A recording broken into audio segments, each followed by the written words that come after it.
Bueno, y como ya les decía, el pasado Viernes Santo la Iglesia Católica celebró, conmemoró, como es tradición, el Sermón de las 7 Palabras, que ha provocado reacciones múltiples en distintos litorales, fundamentalmente por la posición asumida por los curas, el obispo, que hizo lectura y reflexión de las 7 palabras durante esa celebración el pasado viernes. Como es sabido, la Iglesia Católica hace esta celebración de las 7 palabras, de este tradicional sermón de las 7 palabras, y lo hace haciendo referencia a cada una de las frases que dijo Jesús crucificado antes de su muerte. Y lo que se hace desde la Iglesia Católica tradicionalmente es analizar qué significado tiene hoy cada una de las frases dichas por Jesús en la cruz. En esta ocasión, como lo ha sido en ocasiones anteriores, pues nos encontramos con un gran contenido social en la reflexión, en la celebración que hizo la Iglesia Católica, en una denuncia profética, en una vuelta de la Iglesia, si uno pudiera decir, a retomar los valores cristianos esenciales como el de la solidaridad, el de la opción por los pobres, la lucha por la justicia. Es decir, elementos importantes que vamos a ver al analizar algunas de las palabras que se dijeron en esa ocasión, que se analizaron en esa ocasión. Buenos días, Uchi, ¿cómo estás? Muy buenos días, Javier. Buenos días a todos y a todas. Efectivamente, la Iglesia no ha hecho más que cumplir con su misión. Dentro de los principios fundamentales de la doctrina cristiana está el amor al prójimo. Y en la tabla de los 10 mandamientos no se hacen excepciones, no se dice amar al prójimo excepto a los judíos, o excepto a los haitianos, o excepto a los marcianos, o excepto a los jupiterianos. Amar al prójimo como a sí mismo, es lo que dice el principio cristiano. Y si la doctrina cristiana se siguiera de manera correcta, no habría problemas en el mundo, ni habría explotación del hombre por el hombre, ni habría guerras. Hace falta la tolerancia y hace falta desterrar el odio. Y eso fue lo que hicieron los sacerdotes. Bueno, había también un monseñor, obispo, ¿no? Monseñor Faustino Burgos, que es el obispo auxiliar de la Arquidiócesis de Santo Domingo y además vicario en Santo Domingo Oeste. Pero no solo él habló, él estuvo aquí la semana pasada. Él estuvo en la entrevista. Sí, el miércoles pasado. Así es. Y habló bastante claro sobre este tema también, él y los sacerdotes que le acompañaban. Es muy importante que tú digas eso, porque he escuchado algunas opiniones de que quienes hablaron el viernes pasado fueron curas, fueron sacerdotes, que no necesariamente expresan la visión de la Iglesia Católica. Y sobre todo le he escuchado de algunos sectores que se han sentido muy mal porque la Iglesia Católica haya asumido las posiciones que asumió sobre distintos temas. Pero hay que señalar y recordar, y es importante que lo haga, que ahí estuvo este obispo, Faustino Burgos, que además es responsable de una pastoral, que es la pastoral inmigrante, que es la que tiene que ver y define la posición de la Iglesia respecto al tema de la migración. Bueno, pero mira, este obispo y estos sacerdotes condenaron el odio, ¿verdad? El falso nacionalismo basado en el odio. Pues miren que los pequeños grupos aludidos en esas palabras respondieron confirmando su odio. Yo le voy a decir algunos de los epítetos que le dedicaron en las redes sociales, porque ellos tienen pocos seguidores y pocos intervinientes activos, pero rinden. Es decir, tú ves, por ejemplo, un tipo que pone 20 tweets en un día. Pero yo le voy a decir algunos de los epítetos. Por ejemplo, al arzobispo metropolitano de Santo Domingo le llaman el haitiano Osoria. Le llaman también fusionista.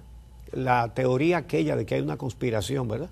De que los haitianos no vienen aquí a buscar trabajo porque tienen más hambre que nosotros. Y porque aquí tenemos empleadores, incluyendo el Estado, que les encanta la mano de obra barata y sin seguridad social. Entonces, pusieron que están sustituyendo la doctrina cristiana por el vudú, que ahora le están enseñando en las misas vudú a la gente, dicen. Dice sí. que dijeron también. Al Papa Francisco, perverso fusionista. Porque hasta el Papa también. El Papa llevó. Porque dice que desde que nombraron al haitiano Osoria arzobispo, ya la iglesia está entregada a la traición, a los planes fusionistas y todo eso. Y seguro por los mensajes del Papa, porque el Papa ha hablado de amar al inmigrante, de ser solidario con el inmigrante en múltiples ocasiones. Estoy diciendo, lo ha dicho el Papa perverso Francisco. fusionista, así le llaman.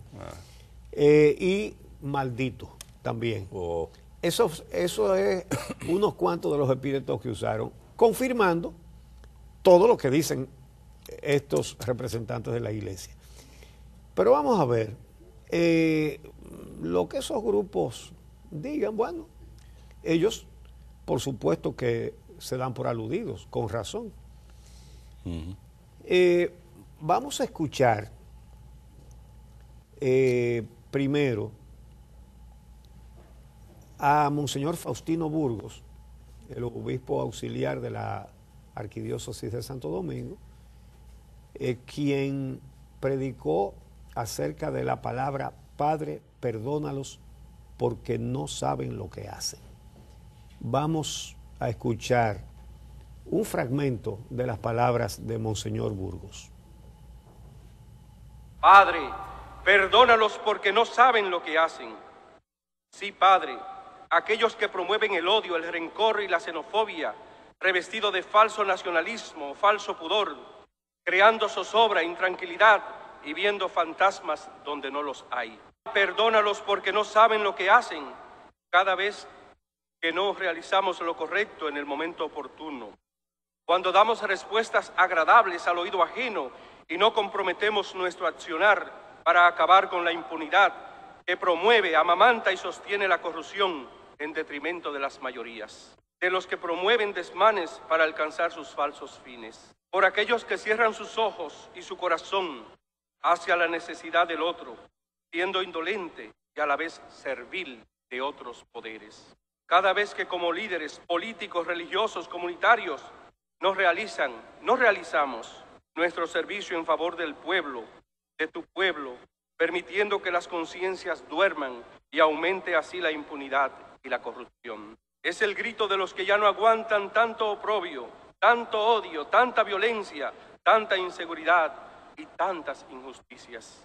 Su anhelo y súplica es por aquellos que seducen hacia el mal, hacia la maldad, y por los que se dejan seducir por lo mal habido, por aquellos que negocian con la libertad, la justicia, la educación y la salud de nuestro pueblo, por los que sin ningún reparo se gastan los dineros públicos en viáticos, dietas y desafortunadamente hasta en bebidas alcohólicas.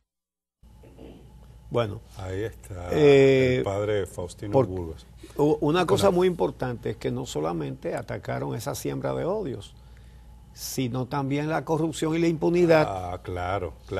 Y que fue un común, después lo vamos a ir viendo en las demás palabras, pero fue un común el tema de atacar esa posición que el obispo Burgos habla como falso nacionalismo. Y es importante subrayar esto porque algunos de estos sectores se presentan como nacionalistas. ¿Y cómo es que tú dices nacionalista? Pero con Z. Pero con Z.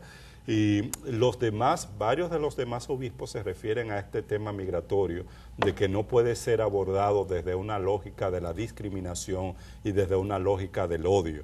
Pero como tú señalas, uno va a ver como punto coincidente el tema entre varias de las reflexiones que hacen los curas y el obispo, es el tema de la justicia, de la lucha contra la impunidad y la corrupción, y temas sociales, el tema de salud, por ejemplo, o de la situación carcelaria en la República Dominicana, fueron temas comunes entre los que hicieron la reflexión de estas palabras, ¿no? Bueno, vamos a escuchar al padre Miguel Ángel Amarante, fragmentos, ¿verdad?, de sus palabras, que comentó la palabra: hoy estarás conmigo en el paraíso.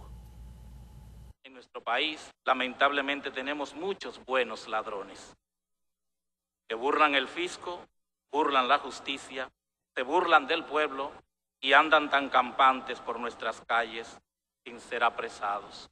Es necesario y urgente la conversión de tantas personas que, aferrados a un patriotismo barato, se encarnizan contra inmigrantes que, aunque con cultura diferente a la nuestra, no dejan de ser personas, por tanto, merecen respeto.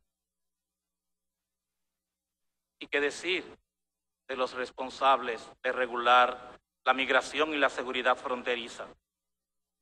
Ellos también necesitan conversión y tratar el tema con seriedad, no utilizar la situación para enriquecerse, explotar y traficar con seres humanos. Nuestra iglesia tampoco queda inmune a esa necesidad de convertirse. También nosotros necesitamos convertirnos, pedir perdón. Perdón por los escándalos de algunos de sus miembros, por nuestros silencios cuando debemos hablar. La conversión de un sistema carcelario deficiente en el que ya es una costumbre archivar expedientes y dejar casos en el olvido a merced del tiempo, mientras los internos se degradan y esperan vanamente una respuesta de dicho sistema. Un sistema judicial donde Temis, la diosa de la justicia, se ha quitado la venda de sus ojos para juzgar de manera parcializada y atendiendo a intereses particulares. Bueno, ahí está esta segunda palabra. Mira, reitera el tema del trato a los inmigrantes y habla de patriotismo barato, que es importante. Pero entre las muchas verdades que se dijeron allí, por ejemplo, el padre Amarante, ustedes lo acaban de escuchar, habla también, le da lo suyo a la propia iglesia a la que él pertenece. Sí, eso es importante. Dice: nuestra iglesia tampoco queda inmune a esta necesidad de convertirse. También nosotros necesitamos convertirnos y pedir perdón por los escándalos de algunos de sus miembros, por nuestro silencio cuando debemos hablar. Un acto de contrición, ¿verdad? Ajá. Público. Otra cosa también, que cuando toca el tema migratorio, habla de los que deben cuidar la frontera, claro, y hacen negocios, ¿verdad? A los encargados de eso. Y sobre lo que él dijo, que tenemos muchos buenos ladrones, lo que pasa es que previamente él hizo un comentario sobre el hecho de que se dice el buen ladrón y el mal ladrón, y él dice: no hay buenos ladrones.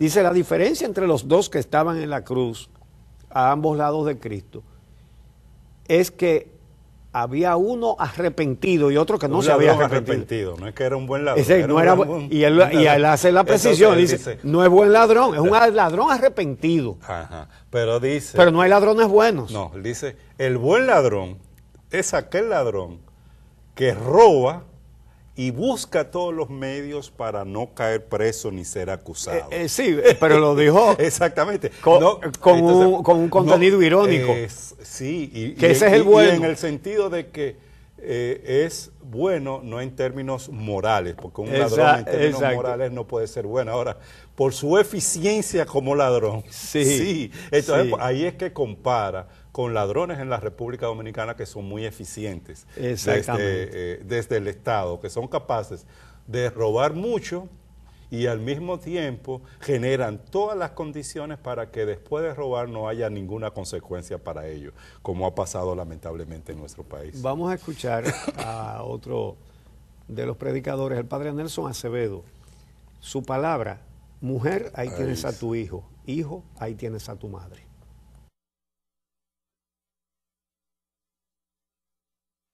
Acevedo.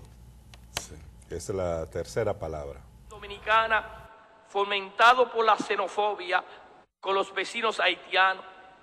Es verdad que no podemos recibir a todos los ilegales haitianos que cruzan por la frontera, pero tratar de incentivar en los más ignorantes un nacionalismo rancio y barato que no toca a quienes se benefician de las manos de obra barata de los trabajadores haitianos, ni reclaman la aplicación de las leyes laborales. Como existen tantas madres en los barrios donde vivimos que ven impávida a tantas adolescentes embarazadas antes de tiempo, que se ven obligadas por esta circunstancia a abandonar la escuela, las cuales vienen a engrosar la fila de la pobreza, y sobre todo nos encontramos con el drama de la responsabilidad de niñas criando niños, y que he ofrecido ahora no ya al maestre Sala, sino a la humanidad que lo ha rechazado, que lo ha condenado en los Poncios Pilatos, que siguen condenando a los dominicanos que se roban una gallina y mueren enfermos en la cárcel de La Victoria. En cambio, los ladrones del caso Odebrecht, quienes sobrevaloran casi todas las obras que realizaron, andan sueltos, disfrutando de las fortunas que han amansado, porque en República Dominicana no se han construido cárceles para los que se roban millones, ni existen jueces para la clase política que defrauda el erario público.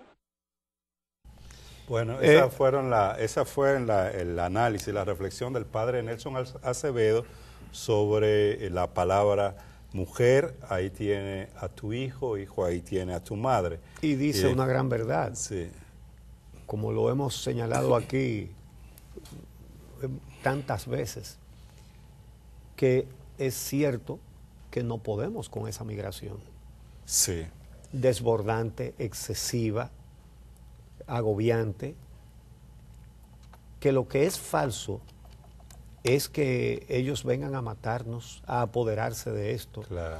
que son empleadores dominicanos encabezados Eso por el sí es Estado importante, sí. dominicano, por el Estado dominicano, los que les dan trabajo, porque los trabajadores haitianos viven en el trabajo y están disponibles 24/7, 365.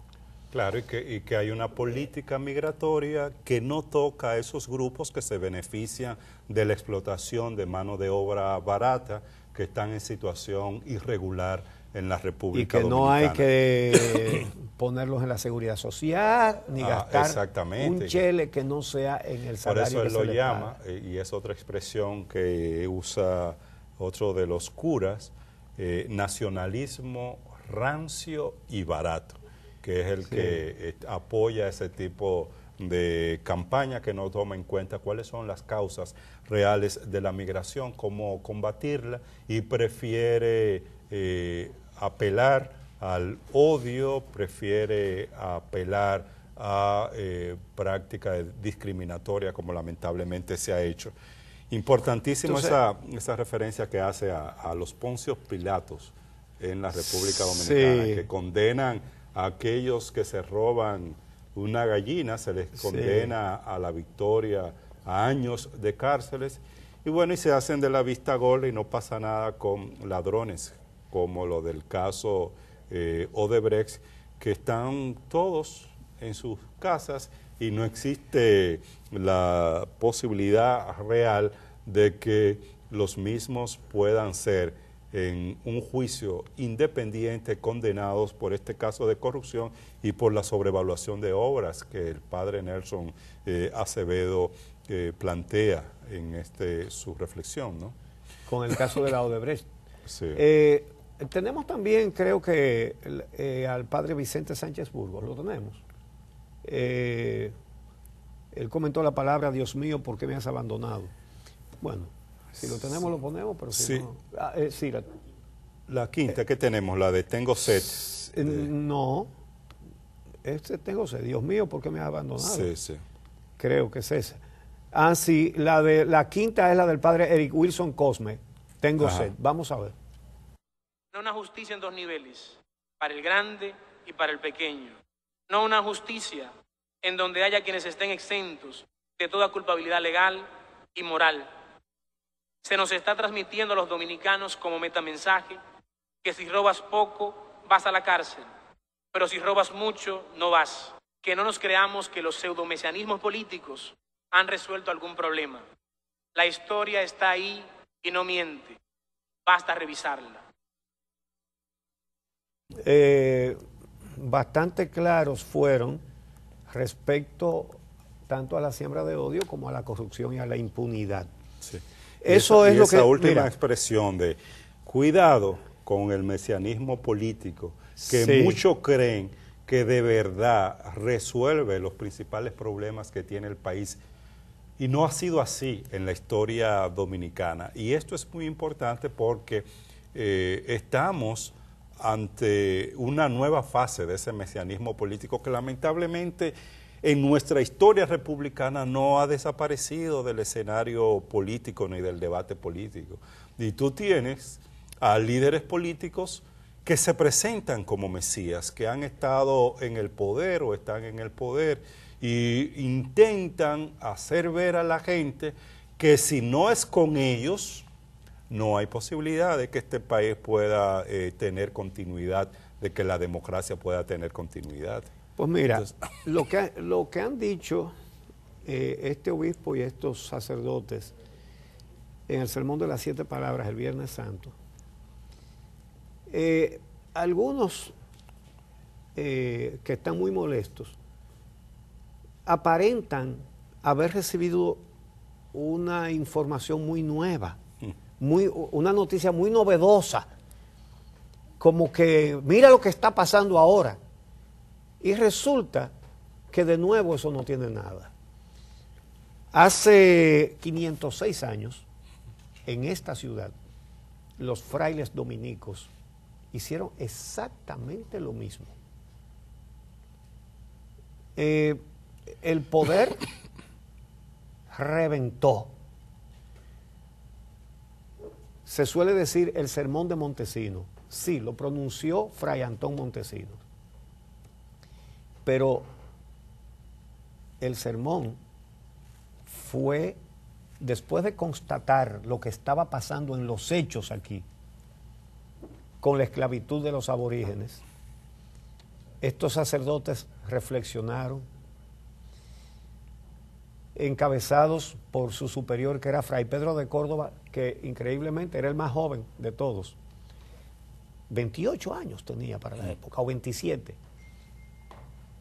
Pero que tenía profundos estudios universitarios en teología, en filosofía.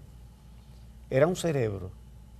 Esos sacerdotes que mandaron aquí no recogieron a los curas más o menos influyentes. No, mandaron estrellas aquí. Entonces, estos sacerdotes en el convento de los dominicos pensaron, discutieron y decidieron arriesgar no solamente su sotana, sino sus vidas en defensa del prójimo.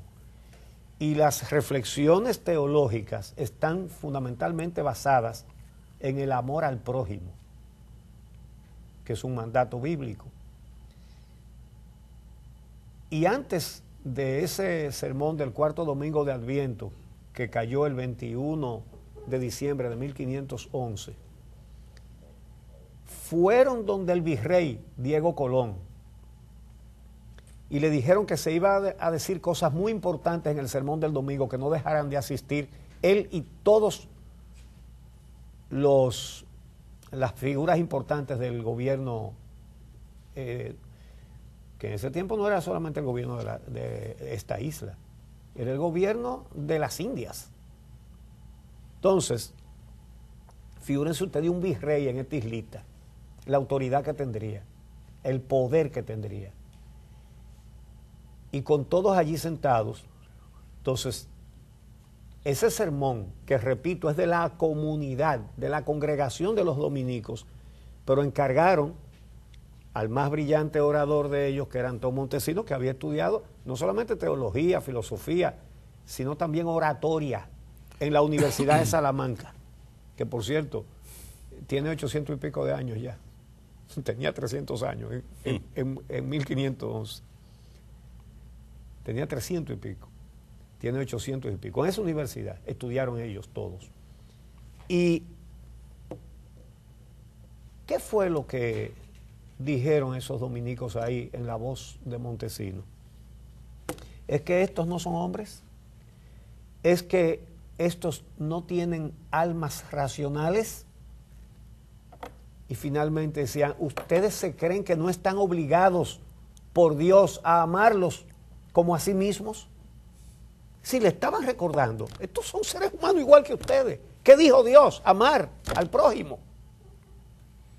Y ustedes se creen que ustedes están fuera de ese mandato, porque estas son personas de otro color, de otra raza, de otro idioma. Son hermanos también.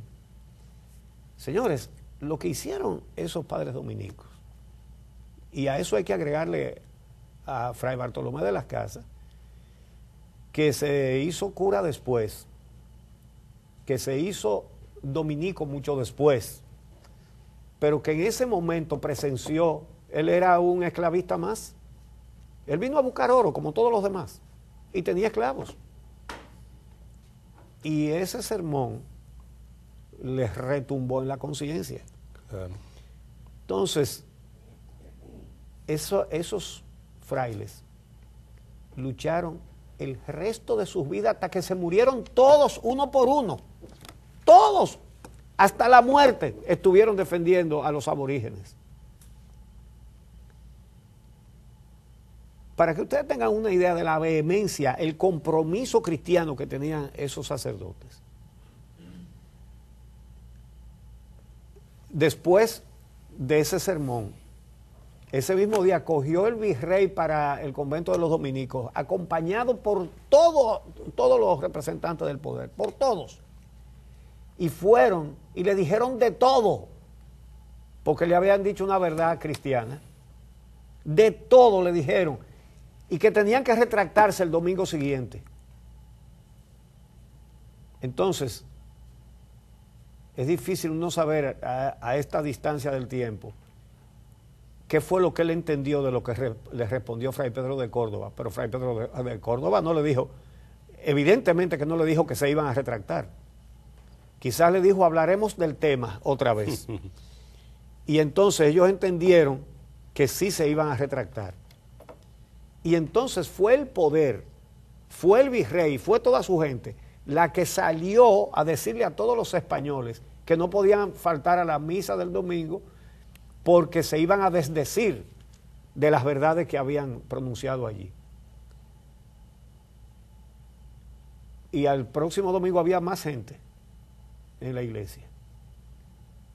Y allí volvieron a encargar a Montesinos de subir al púlpito. Y desde allí les repitió todo, con palabras. Lo que había dicho anteriormente, sí. Todo. Les repito porque eran verdades. Sí. Entonces, aquellos eran cristianos de verdad, verdad. En lo profundo de su conciencia, en lo profundo de su corazón, tenían a Dios y tenían la doctrina cristiana, que es la norma de convivencia más perfecta que existe para la humanidad. Y ojalá que la iglesia asuma ese error, porque ¿cuál ha sido el problema? Que hemos tenido una iglesia demasiado cercana al poder, y esa iglesia cercana al poder sí ha gustado a muchos de estos sectores que se benefician de cómo está funcionando la sociedad, se benefician de los males y las dificultades que tiene un país, y por eso no quieren una iglesia con una labor profética como lo hizo la iglesia en aquel sermón de Adviento, como lo hace la iglesia ahora y lo hizo en la República Dominicana el pasado Viernes Santo con el sermón de las 7 palabras, porque esta es una iglesia más cercana a la gente, no cercana al poder. Y una iglesia cercana a la gente que denuncia los males que tiene la sociedad, como el tema del odio, como el tema de la discriminación, como el tema de la impunidad, de la corrupción, de la violencia, porque se habló mucho de violencia y de feminicidio el viernes pasado. Esa iglesia no le interesa mucho, y esa iglesia con ese discurso es una iglesia no solo más cercana a la gente, sino por el hecho de ser más cercana a la gente, es más cercana a esos valores cristianos, a esos valores que la iglesia, una parte de la iglesia ha promovido durante otra parte del tiempo. Precisamente la respuesta es, desde que nombraron al haitiano Osoria, fíjense todo lo que encierra esa frase, el haitiano Osoria. Primero, todos sabemos que nació en Nagua, hijo de un matrimonio humilde dominicano, ¿verdad? Por los 4 costados. Él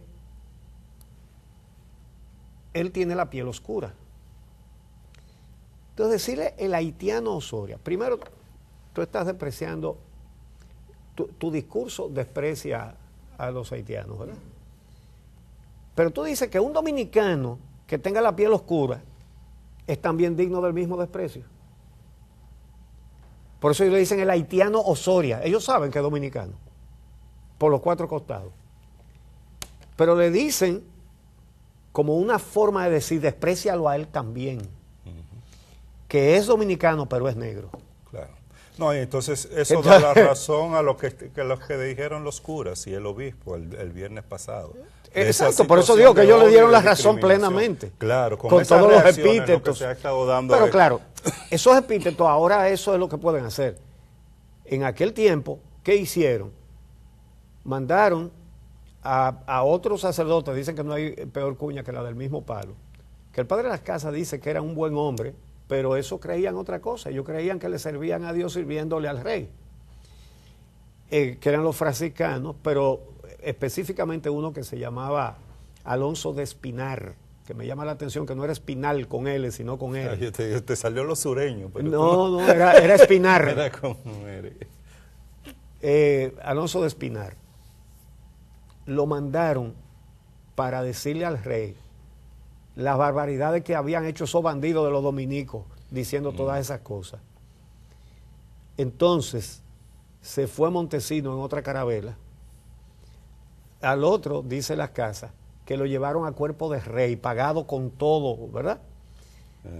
Que iba como si él fuera un rey o un noble. Los dominicos pidieron y con limosnas montaron a Montesino en otra carabela y fue allá. Montesino tenía un pariente que era sacerdote también, que tenía mucha influencia. Y además conocía al confesor de la reina, es decir, era una persona que podía ir al palacio. Y fue para hacer sonar su campana. Y había órdenes de no dejarlo pasar a ver al rey. Y el atrevimiento de ese hombre, que lo que tenía en su corazón era que había que luchar por esos seres humanos, por esos prójimos, que en un descuido del responsable de la puerta se le metió, y cuando vinieran a ver ya él estaba frente al rey, pero increpándolo. Mire, con esos seres humanos se está haciendo esto, le decía cómo los maltrataban, cómo los mataban, en fin. Y entonces lo increpó, le dijo, ¿usted da esas órdenes? Y el rey lo que hizo fue ponerse a la defensiva. Ni lo quiera Dios nunca en mi vida. Ah, pues eso es lo que están haciendo. No es por orden suya, pero eso es lo que están haciendo. Entonces, Oye, óyeme, eso le podía significar perder la cabeza ahí mismo. Señores, Montesinos es un mártir, pero no se sabe quién lo mató, ni cómo, ni por qué, ni en qué circunstancias, que no es difícil imaginarlo. A él lo mataron en una selva de Venezuela. Pero quienes lo mataron eran los que podían dar la información, por lo tanto nunca se sabrá quién, cómo. Lo único que se sabe es que en la lápida de la tumba donde fue enterrado en la misma selva donde lo mataron, decía Fray Antón Montesinos, mártir. Lo único que se sabe es que es mártir, por lo tanto fue que lo mataron. Sí. Entonces, esa gente luchó hasta la muerte. Hasta la muerte los que se murieron de muerte natural y hasta la muerte al que mataron, que fue a Montesinos. Y se buscaron todo eso por decir la verdad, por decir una verdad cristiana y defender un principio cristiano. Eso fue todo. Entonces, que nadie se sorprenda de los sermones de las 7 palabras, porque de aquello hace 506 años.